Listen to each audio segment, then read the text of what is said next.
എല്ലാവർക്കും ശ്രീകൃഷ്ണ ജയന്തി ആശംസകൾ. ഇന്ന് ശ്രീകൃഷ്ണ ജയന്തിയല്ലേ. അപ്പോൾ എല്ലാവരും രാവിലെയൊക്കെ അമ്പലത്തിലൊക്കെ പോയെന്ന് വിചാരിക്കുന്നു. ഞാനും നാട്ടിൽ ഉണ്ടായിരുന്നെങ്കിൽ രാവിലെ എഴുന്നേറ്റ് വീട്ടിൽ വിളക്കൊക്കെ കൊളുത്തി അമ്പലത്തിലൊക്കെ പോവും. നമ്മൾ ആ കടയ്ക്ക ശിവനടയിലും ശ്രീകൃഷ്ണപുരത്തൊക്കെ ഇന്ന് നല്ല പരിപാടികളൊക്കെയാണ്. ശിവനടയിൽ കൊച്ചുങ്ങൾ പല സൈസിലുള്ള കൊച്ചുങ്ങൾ കൃഷ്ണൻ്റെ വേഷമൊക്കെ ഇട്ട് പോകും. നല്ല രസമാണത് കാണാൻ. അപ്പോഴൊരു എൻ്റെ ഇഷ്ട ദൈവമാണ് കൃഷ്ണൻ. ഞാൻ പാതി ദൈവം പാതി എന്നല്ലേ നമുക്കുള്ള ഒരു ദിവസത്തെ കാര്യങ്ങൾ നടക്കണമെങ്കിൽ നമുക്കൊരു വിശ്വാസവും പ്രാർത്ഥനയൊക്കെ വേണമല്ലോ. അപ്പോഴും നാട്ടിലുണ്ടായിരുന്നെങ്കിൽ ഞാൻ പാൽ പായസമൊക്കെ വെച്ചേനെ. ഇവിടെ ഉച്ചയ്ക്ക് ശേഷം ഡ്യൂട്ടി ഇല്ലെങ്കിൽ ചിലപ്പോൾ വയ്ക്കും.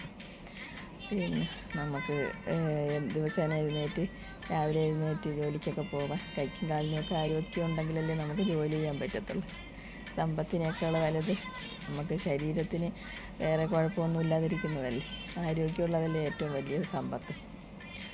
അപ്പം എല്ലാവർക്കും കൃഷ്ണൻ്റെ അനുഗ്രഹം ഉണ്ടാവട്ടെ. എല്ലാവർക്കും നല്ലത് മാത്രം വരട്ടെ. ശ്രീകൃഷ്ണ ജയന്തി ആശംസകൾ.